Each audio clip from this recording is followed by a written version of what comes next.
What's up, everyone? Welcome back to the TLC podcast, where we sit down with elite athletes and professionals to break down the journey, the mindset, and what it really takes to compete at the highest level. As we always say here, when you train your mind, you change your game. Before we get started, if you enjoyed today's episode, make sure you hit that like button and the subscribe button down below. Truly helps the channel grow. Also, don't forget to follow us on our socials at the TLC podcast to stay up to date on upcoming guests and highlights.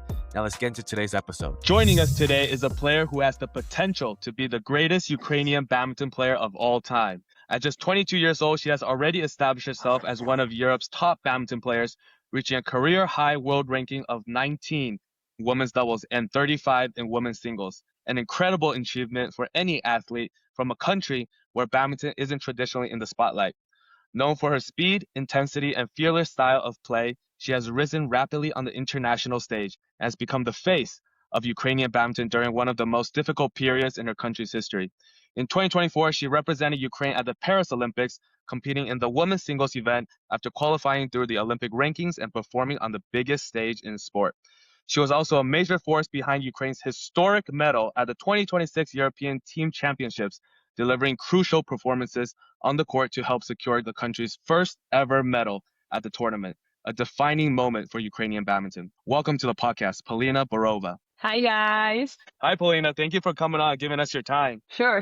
Yeah, I know your schedule is extremely busy, especially when you have, tournaments lined up. I understand you're going to Polish Open next. So, yeah, we really appreciate you giving us a little bit of your time to talk about your experiences and the amazing achievements that you've been able to get, right? Even just at 22 years old. Yeah. Thank you so much. I'm really happy to be invited also for the podcast and really pleased to do this. And yeah, I think I will enjoy it a lot. So let's have fun. Yeah, awesome. We can jump right in because we have so much to go over, right? I do want to start in the beginning because badminton is quite a niche sport in Ukraine, right? It's quite small, kind of Yeah. like how it is in the US, but I almost imagine it's a little smaller, right?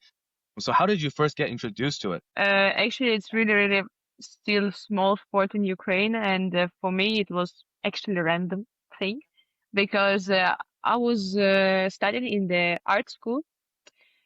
And I was a bit plumpy when I was small, so my musician teacher just told me that I need to lose some weight.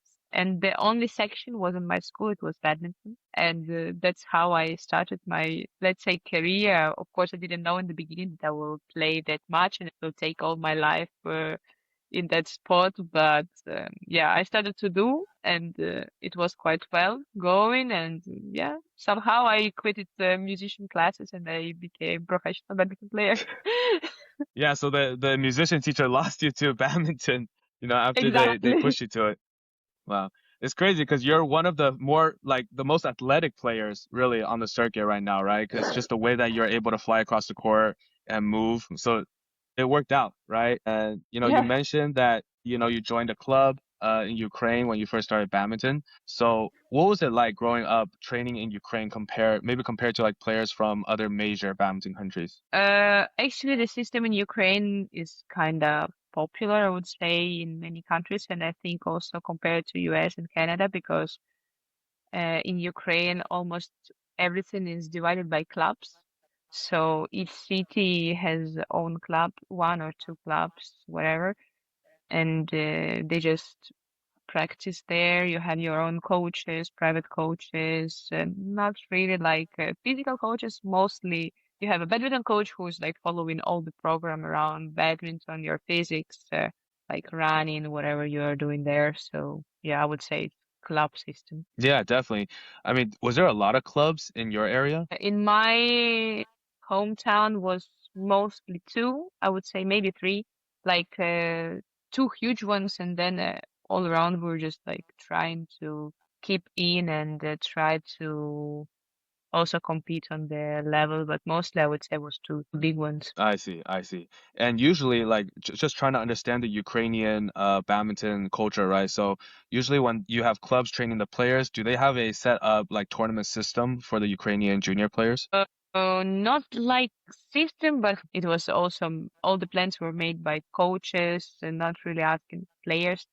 Was a lot of tournaments in Ukraine actually, like juniors and seniors both, and then Yeah, depends by your level. So if you were doing great in your club or in Ukrainian tournaments, you could go abroad and try your best and then show to the Ukrainian and others that you can compete, and then maybe you would get some support. But mostly it was everything Mm, done privately. I see, I see. And you mentioned like the transition between junior and adults, right? So does Ukraine Yeah. have a structured national team for badminton? Not really. Before, we didn't have any national center, and it was just clubs. And now, when I'm watching from my perspective now, I think it was not stupid, but it would help a lot if we would have like national center, especially for the generation before mine, because we had a lot of players who could compete on European level and could be really, really strong, but they were separated by the clubs, and clubs were not really like friendly before, not like now, and they were just keeping players and trying to just show up during tournaments, and that's all. And for me, it would be really, really smart to do a national center when some changes came to Ukraine with the war and with the new colleagues, I would say. I remember when changes came, we organized national center, so we finally could have national center, which was based in Kiev, quite nice city. I mean, I would say with the strongest structure. We had the national coach. Our technical director Luka Kripa was helping a lot, introduced to Ukraine, let's say, this system, and for me, it was working really well. Unfortunately, I couldn't be there in presence because I was still in the club and I was staying with the club. But I know that a lot of players that moved there and they have been doing good there, especially guys and like singles. So yeah, for me, it was a really smart decision, and for me, it was missing before. And it would be nice to keep doing in the future, hopefully, when station is gonna be better. I see, I see. Wow, that's amazing. So you guys actually established like a national team for a temporary period of time, right? Before the war actually broke out and like got extended, right? So how did that happen? Because like normally in the US we have clubs as well. Most of our system is based on clubs, right? But for us to have a national team is quite difficult too, because clubs want to keep their own players, right? Especially when they develop Exactly. the players, they spent the time, the money, right, on the players. So they want to keep the players as much as possible. So in your case, how were you guys able to establish a national team where players are able to come in and join and have funding? I guess all the people who went to National Center, they had that opportunity, first of all. Maybe they were kind of a bit independent still, even if they were part of the club, they could make the decision to leave the club and try to go, let's say, and watch the future. And for me, I as I see. said before, for me, for instance, I couldn't have that opportunities. I was, let's say, stuck in the club, and I was just keeping going with that. And that's why I didn't have any opportunity to even feel how it was in National Center. The only thing I could feel, it was the first camp when I left to Malaysia and Thailand, which was Mm, provided by federation and system. So I could practice with the girls with the different approach, with the different sparring and coaches. And yeah, let's say from there, my real trip has started. yeah, I mean, like obviously, despite the limited resources, you're still able to come out and become a great player, right? And you had strong junior results, right? But what was the hardest part of moving up to the senior circuit?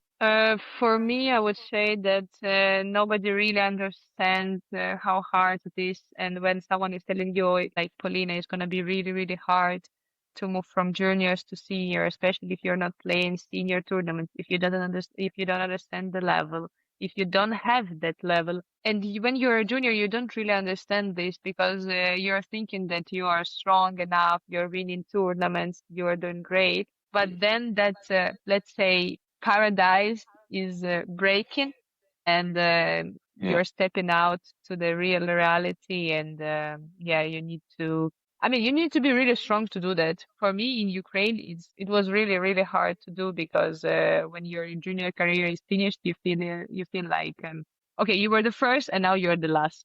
And this is really Mm. difficult to accept and to say, yes, okay, I'm the last one, but now I have something to prove and I have something to do. And this is like a new life, new steps in your life. So yeah, it's like that. Yeah, definitely. I can imagine. And I'm wondering, did you have like a welcome to the senior circuit moment where somebody you played, you were like, wow, this is another level? Actually, when I was still with my club, we started to play many senior tournaments, and for me, it was not that crucial, let's say, because I won also some tournaments before, even while I was like junior to senior state of my career.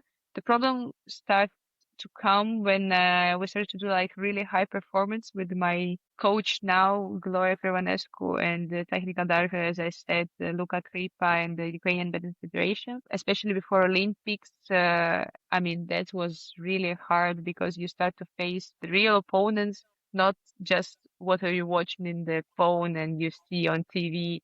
You really face them and you go to the same tournaments as them and you need to compete against them.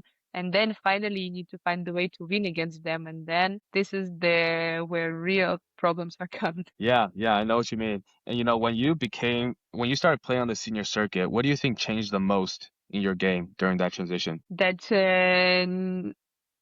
let's say when I was a junior, for me it was quite easy because I had good physicality and I was just going strong everywhere, like with the smash net. But in some moment, you understand that some of the players have good defense, and it's not enough with them just to have a good smash. You should have something else.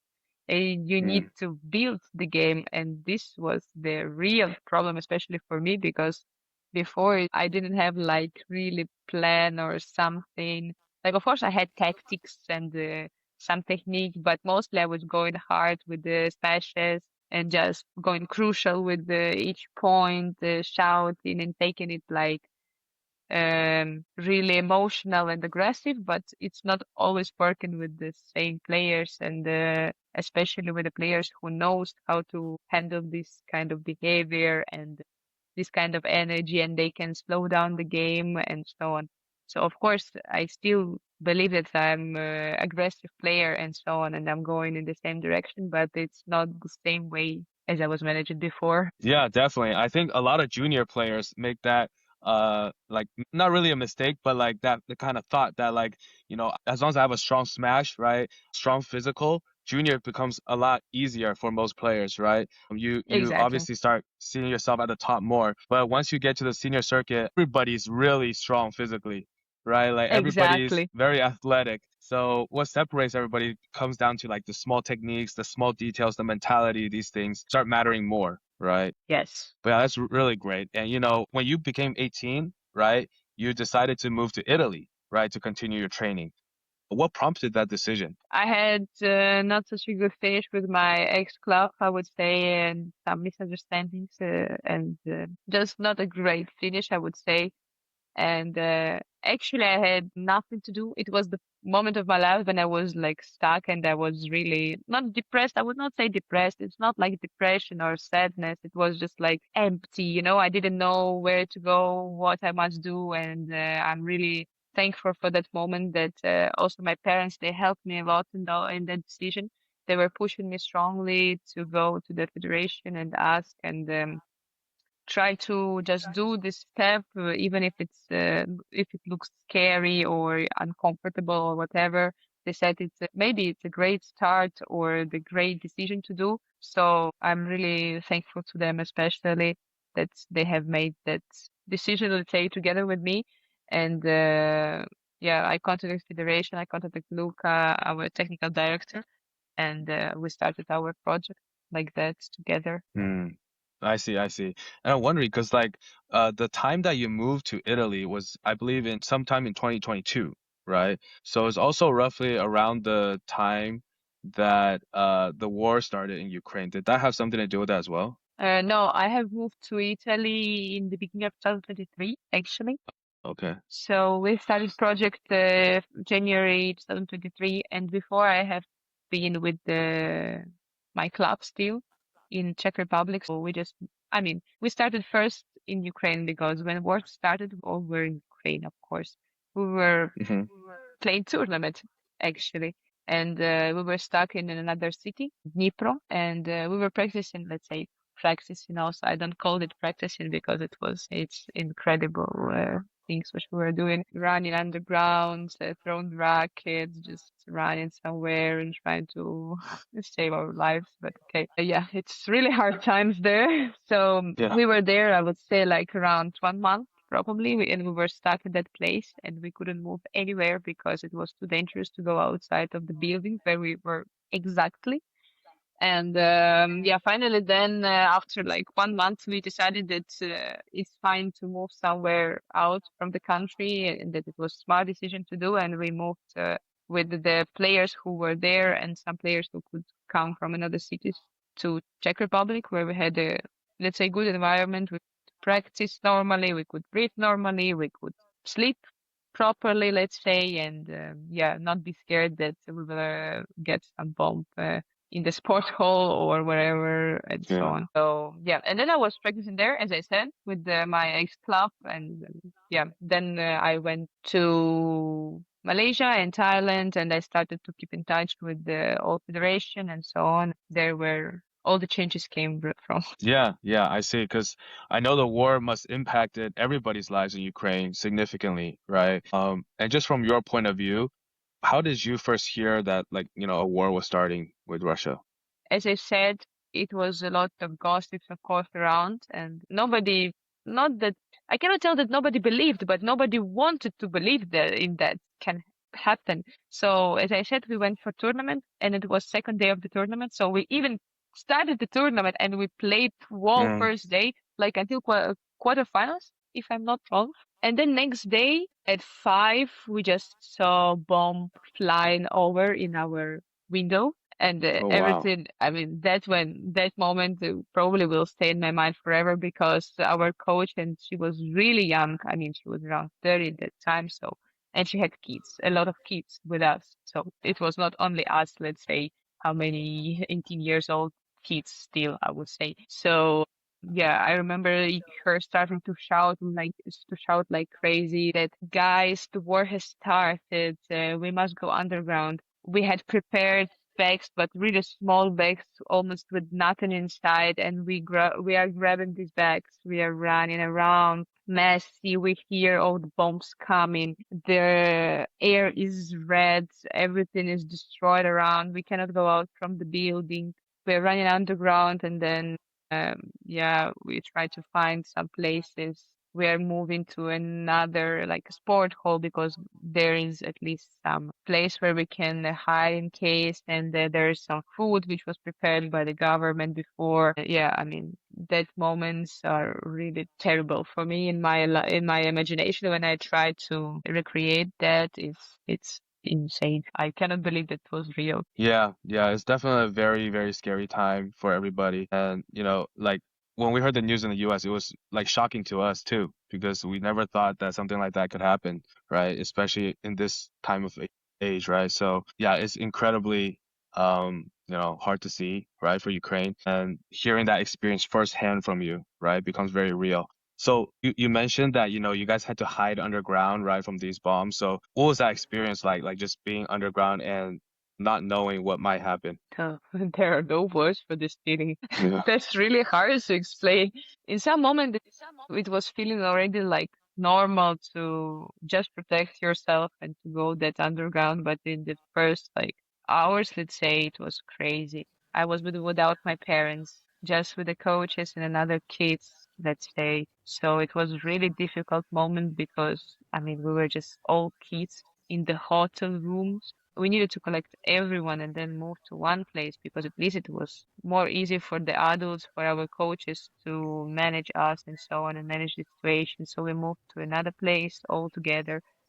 And while we were moving, we could see people running around, getting crazy, losing their minds, grabbing something from the supermarkets and so on. So it was really looking like a hell, I would say. Then, of course, everything was continuing the same, but we just started to try to live our life, let's say, like it was before. So we tried to manage to have some practices, but as you can imagine, it was really hard because if we could hear some alarms or see something flying, we needed to go immediately underground, somewhere in the parking, underground gyms, or wherever where we could hide from all those things arriving. So Yeah, it was really, Yeah. really hard times. And then we couldn't decide for really, really long time to go abroad or not to go because we were like in the center of everything going on. Because Dnipro is not really far from my hometown, Kharkiv, and Kharkiv is really close to Russia. So Mm, it was really, really dangerous. And we were basically staying just in one building, and the kids, we were never going out from that building because it was too dangerous.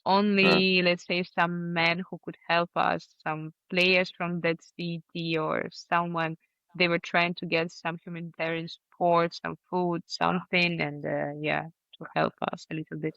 So, Yeah, yeah, it's very difficult. And you mentioned that you were actually separated from your parents at the time, right? Because you were with your coaches at the tournament. So I yeah, imagine your parents were in Kharkiv, right? Your hometown, exactly. right? So they're very close to Russia, and I believe Kharkiv was one of those cities that were hit the hardest, right? Yes, it was. So Yes. so were you like I mean I imagine at the time you were probably very worried about your parents, right? The state that they're in, because there's the telephone is cut off, right? Yes, it was really, really difficult to get in touch with them for a couple of days. First couple of days, I didn't know what's going on. I was just praying that everything is fine because also my brother, he was living close to the place which is the closest region to the Russian border. And he was, I mean, after I heard what my parents were saying, I was really, really sad about that because in the end, he was refusing himself to move out from his apartment. He was just staying there, and he didn't want to move to the center where my parents were. So yeah, I'm really, let's say, glad that I didn't know that in that moment because that would break me probably because I would, I mean, I'm still scared and so on, and I was scared a lot. But if I would know the details, probably I would get crazy about that. Yeah, So. I mean family becomes the most important thing at that period of time, right? No, of course, it's always one of the most important, I would say, the most Yeah, important thing in the life. But yeah, in that moment when you feel that you don't know what is with them, you cannot contact them, they don't know what is with you, actually. And they are also getting yeah, crazy about that because it's their small daughter and they don't know what's going on and where she's and how it's going and so on. Yeah, but I remember when we contacted each other, everything was quite okay, and they even believed that it will finish quite soon, and they didn't want to move from the home. So I really needed to push and invent something that could make them move from there. But yeah, it mm, was also really, really hard decision. yeah, definitely. How did you guys get eventually connect, and like what was that like the first time just being able to talk to each other? It was just a couple of days after, maybe 1 week or something, that we could get some connection and just connect to each other and yeah, just to talk a little bit, mostly phone calls, not like video and so on.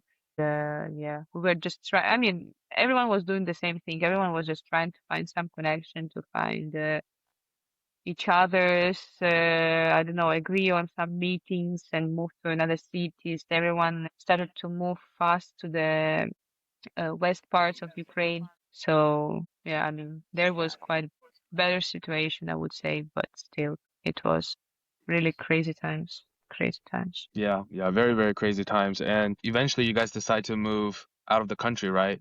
Did your whole Yeah, family move with you? no, because the man was not allowed to go out from the country in that moment, and Oh, of the special age, and my brother and father, of course, were not within that age yet, and I could move out only with my mom. So my brother and father, they just stopped somewhere there in a small city called Khmelnytsky at that time. And yeah, they were just staying there. And me and my mom, we moved to Czechia together with all the women in the group. I see. So is your brother and father still in Ukraine? My mom is also in Ukraine now because she Oh, moved, let's say, how long? Let's say maybe 1 year or something, because she was coming with me. But then when I started this project, I didn't really have time to stay at some place or something. So I needed to move to Italy. And I didn't have much time like to visit her. And she was just traveling all around. She was staying in Spain alone, just completely alone. Then she was staying in Lithuania for a while, and then she decided that she just cannot stay alone like that, and it's not fair to my brother and dad because they were missing her really a lot, and they still miss me, I guess. I'm sure a lot. I didn't see my brother since that time still, and I mean, it's really painful, I would say. And yeah, so they decided that they moved back to Ukraine, and now they are together in another city. Unfortunately, I cannot tell which one because it's a bit of private, and it was told to not to tell. So they're in another small city in the west part of Ukraine, and everything is better than it was before, and that's the situation now. Yeah, yeah, I can't imagine because like now they're in like a safer city, right? At least it's farther away from the violence, right? Yeah, I mean, there is no safe place in Ukraine, but it's a better one than our hometown, unfortunately. Yeah, yeah. It's definitely a very traumatic experience, right? And I really appreciate you Yeah. sharing with us, because I know it's very hard to reflect on it and look back at those memories, right? So we really appreciate you sharing that with us. And eventually, you by yourself, you moved to Italy, right, for your training. Yeah. Why Italy specifically? As I said, because my coach and technical director, they're Italians. So they were trying to help us as much as possible to not waste money and that we could do whatever we want with the good health and be as much comfortable as we can. So we decided to move to Italy so they could help us with the practice facilities, apartment. They speak this language, and yeah, here they were feeling like home because it's their home, and for us, they were trying to build and set up like a home as well. I see, I see. I mean, how did you process like, training in Italy and, still preparing for badminton while everything's going on in Ukraine and you have your family still there? It must be very hard to concentrate on what you're doing, right? Yes, actually, in the beginning, especially, it was crazy hard to think about typical things which were before, like to be focused and so on. But yeah, time is going, time is passing, and you must build your life wherever it's going. It's really painful and not nice thing to do. And of course, I'm a lot overthinking the situations, and I feel that it's disturbing my mind a lot and disturbs me a lot. But I'm a professional badminton player, and let's say it's my job, and it's my job to support and represent Ukraine on this stage. Yeah, let's say I'm the lucky one who can do that outside of the Yeah. bombs, and I don't need to go for the war and stay there with pipelets and so on. So I'm doing, let's say I'm a warrior on my spot in my job. Yeah, definitely. And I think, the thing that you're doing right as an athlete is doing your part, right, in bringing impact Yeah, for Ukraine. I'm trying to do that. And yeah, yeah. And you guys did that at the European Championships team event, right? Where you guys won the medal, which we're gonna get into a little bit soon. But before we get into that, I do want to talk about your like fighting spirit, right? Because when people watch your games, we see the fight in you, where you diving for every shot, like trying to win every single match with all of your effort, right? So do you think that energy and that attitude comes from all the experiences that you've gone through? Actually, I was always like really, let's say, fulfilled with the energy, so it was my kind of style also before. But I'm always telling to myself when I forget something or if things go wrong, just fight as Ukrainian. And it makes me feel like that. And yeah, it makes me fight all the time. I see, I see. So ever since young, the small Polina was already out there fighting and yelling, which is like super rare Yeah, for a yeah. junior player too. Yeah, exactly. Yeah. So it was just, I mean, I was feeling like that since I was really, really small, since I started to play my first tournament that I want to win. I want to show that I'm great. And it was just going so naturally that I didn't change anything. And for me to stay like in the negative emotions and feel like a bit under something or I don't know, feeling like slow and so on, it doesn't feel really like myself. Yeah, definitely. And I think a lot of junior players can take away from that, like anywhere around the world, right? Because I know some junior players are a little shy or they don't feel like, yelling on the court or expressing themselves, which I think, they're actually really missing out because number one, it Yeah. boosts your confidence on the court, right? Boosts how you play. And at the same time, you're also intimidating your opponent. So I think it's very Yeah, important for junior exactly. players to really let it out and express yourself on the court. Yeah, for me it's the same. I think that if you feel that you want to express yourself or you want to shout on court or I don't know, whatever you want to do on court, it's fine if it fits the rules. If you want to stay calm and, you know, relax and breathe, for me, it's also fine because some people are like that. So we're not all the same and we don't feel we're the same. So for me, you just need to find your own way to behave, your own thing to be in control and in comfort with yourself, and then to step from that. Yeah, definitely. And one of your biggest breakthroughs, right, throughout your career was reaching the finals at the Hilo Open, right, which no Ukrainian has done yet, which is a huge milestone. And so what did that achievement mean to you? I remember it was our like first step and some win in the Super Series in doubles. Yeah, it was crazy actually because I remember we started from the first round and we were telling like, okay, we want to pass these girls because we know we can do it, so let's go for it. Then the second round was the same. We say, okay, just let's do it. The third one, where I remember quarterfinals, we were playing with really strong Spanish team, a couple, and we were not sure that we can win or we cannot. So it was a lot of doubts in our head, but we just knew that it was some personal things in that game also. So we were just going all hard, full in, and yeah, I would say in that case we were just fighting like Ukrainians for real, and it was no way those girls probably could win that time. So it was the first step we've done when we entered like top four, and it was crazy. We were so happy. We couldn't even imagine that it would finish like that. And then we were playing semifinals with the German pair, and that was even more crazy because we were playing extremely well. We got like some kind of adrenaline probably in the blood, in the head, and we were just going crazily. And it was really, really nice match to watch then afterwards. And yeah, it brings really nice emotions to me. Yeah, that tournament is very significant for you, right? And I wanted to ask you about the quarterfinals, semifinals. I know how hard those two matches were, right? Especially the quarterfinals is like the most stressful one because if you win, you're able to medal, right, at the tournament. Yeah. So, and but I didn't know there were some personal things going on in the quarterfinal. Well, if you can you expand on the personal things that you were talking about?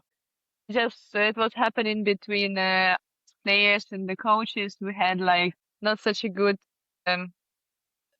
let's say, situations before. We just wanted to prove that we are better, and we wanted to step above those girls. Not something really crucial. Just some small things are also very important in that moment. I see, I see. That makes sense. And that was against Paula Lopez and Lucia Rodriguez, right? So they were one of the Yeah. top pairs in Spain. Yeah. The second set was a lot closer. I believe it ended up being 21-19, right? So it got really Yeah. close. How did you feel when the score was so tight? Actually, in that moment, I was feeling quite confident still, and I was going for it. I remember that match quite good, and I remember that, yeah, it was really a hard one and it was up and downs, but I was sure.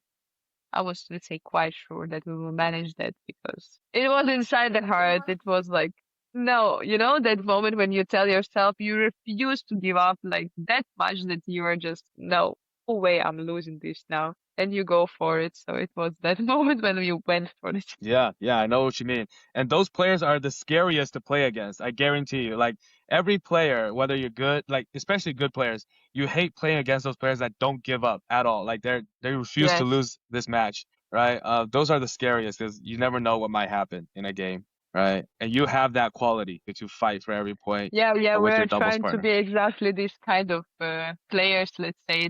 At least, when you go on court, 100% it's not going to be easy. It's never going to be Yeah. easy with me. This Yeah. is for me, it's one of the most parts that since the beginning, since you see the draw, you are not like, oh, yes, it's a good draw, even if you know that you can win or something, but you know that everything can go wrong with this player because it's never Yeah, going to give up. that's right, that's right. And my mom had this saying when she was playing that even when you lose, you make sure that the next time they see you, they're gonna be scared and they don't want to play you. Exactly. Right. Exactly. Yeah, that's the right mindset. And we see that throughout all your games, right? And you show that also at the 2026 European Team Championships, where you guys made history, right? Winning the first medal Yeah. for Ukraine in that tournament, right? Yes, that How did was it how did crazy, it man. feel? What was that experience like? Actually, we were quite nervous in the beginning because we understood that we had good chances. Let's start that we were playing qualifications first, and our focus was mostly just to get. Our first step was just to get into the top 8, and it was not easy matches, but in the end we finished everything 5-0 for our team, so it was really good. And then we understood that we have a chance to get the medal, and it was really nervous moment, I would say, because it was really touchable achievement already, and we knew that if everything goes okay and we play well and we manage to get those points which we need to get, that we can make history. And of course, everyone was believing in that really much. And when it happened, it was crazy in a moment because everyone from the team got crazy, and it was really fun to watch the video afterwards because you don't really understand in that moment what's going on, but you just know Mhm. that you have achieved something incredible, something that nobody have done before you, nobody have done in your country, in your sport, and it's amazing feeling, I can tell you. Yeah, I mean, especially for you guys. And I can't imagine like what you guys were feeling the night before, right? And I want to ask you that because, you guys knew that you guys had a good chance, right? Because it was against Germany for, I believe it was quarters, right? So it was Yeah, against Germany to make it into the top 4. So how did you yeah. guys feel the night before, knowing that you guys had a good chance? Actually, they played really so close with Estonia before. We had like a subgroup with Denmark, Estonia, and Germany.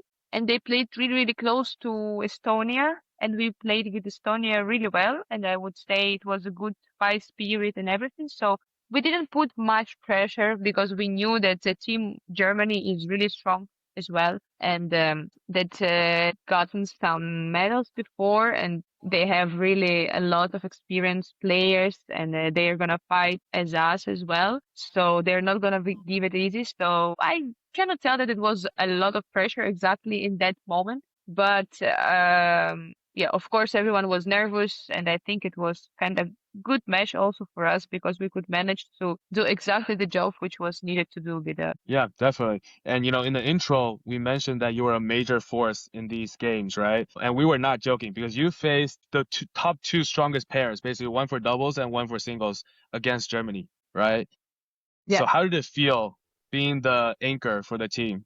Actually, I knew before the matches that most of my matches, let's say, if not all of them, are gonna be, let's say, crucial because it's always important how you start, and those points were important because, I mean, if you take constantly, let's say, 2 points for the team, it's just one missing, and team feels that Hmm. they need that we need to find somehow just 1 point, not like three. And for me, it was really important to go on court and to show also, to prove to myself, firstly, of course, that I'm on another level and I can play players and I must win against them. But also, it was really important to show to the team that we are on the right way and everything is possible and we are strong and that we must be confident and just do our job. Yeah, definitely. I think the first game was super important. You were the very first match for singles, right? Against their top player. And, one of the things is your teammates, I think most of your teammates, besides your doubles partner, they're pretty young, right? Yeah, exactly. Our team is like the youngest one in that tournament, and I guess gonna be also in the Uber Cup as well, because I'm the oldest one in the team and I'm only 22, and I'm the oldest. Yeah, I was looking at it. I was like, you are the oldest person on the team. And it's incredible what you guys are Imagine. doing. And yeah, yeah. And you obviously led by example, right? Showed everybody what it's about and to inspire everyone's fighting spirit, right? To go for it. Thank you. Yeah, and we see the emotion right afterwards once the last shot went in and Ukraine was victorious and you guys moved on to the semifinals and everybody ran on the court and did the cheer, right? So what did it feel like to finally achieve that? Actually, it was really a strange moment because we started to run before, and uh, Sofia Lavrova, our second single. I guess it was the second single. No, third single. Sorry, it was the third single. She did amazing points. She just dived on court and she like took shots really, really close to the floor, and we were really not sure if it's a point or not yet. So it was 2012. She did that point and the girl didn't take the next shot. And we started to run immediately because we thought, okay, it's done. But the score was not going, so we were still not sure. So we stopped in one moment, and you can see that in the video that we were just like running on court. Then we stopped for 1 second, and then we run again because we started to watch the score, and they were not continuing the score, so they were not closing it. So it was not 21 yet on the score. And then finally, when it got into 21, we were like, oh, okay, finally. But it still didn't break any situation. It didn't break any our emotions. We were super happy. We were just, I mean, we also were thinking before, like, what we're gonna do when, if we will win or when we will run on the court, and everything got crashed because everything went, everything started bad since the moment we stopped. And then, everything just went nasty. We were just happy, shouting, jumping, singing national songs and so on. Yeah, it was a big, big moment, a major milestone for Ukraine, right? And you guys went crazy doing the cheer, and then there was like the tube rolling around on the court, and it was it was chaotic, but it was amazing. Amazing celebration. And you guys deserved it. You guys deserved it. We were not controlling ourselves anymore. Because it was not the last match because we needed to still play our doubles, like a first double, but it didn't decide anything because it was already 3 points scored, and it was like in the middle of the matches.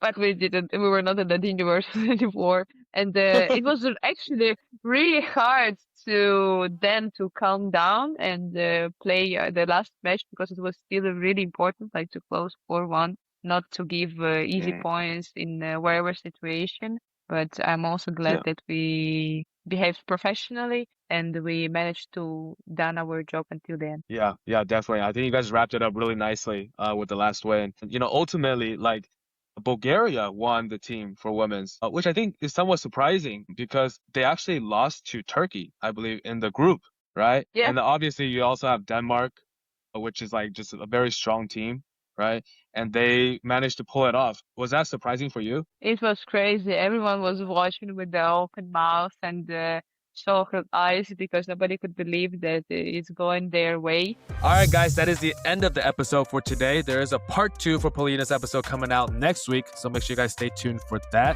But can we just take a second to acknowledge just how interesting and unique Polina's badminton story is? I mean, just starting from playing as a junior in Ukraine to, you know, experiencing the war firsthand, right, between Ukraine and Russia. I mean, that is just very traumatic experience for anybody to go through, and we really appreciate her sharing that with us. And, you know, also she opened up about her fighting spirit, right, which is super unique to her, and it's something that I think a lot of players, whether it's juniors or senior players, aspire to have that similar fighting spirit on the court. In the next episode, Polina goes into more detail about her Olympic experience at the 2024 Paris Olympics and her incredible match that she played with Teresa in the Olympics, which I think lasted over an hour long. It was an incredible match. I'm not gonna spoil anything for you guys, but make sure you guys listen in on that. And also, we played a really fun game with her that got really intense. So make sure you guys stay tuned. But yeah, that is the end of the episode. So if you guys enjoyed today's episode, make sure you hit that like button and the subscribe button down below.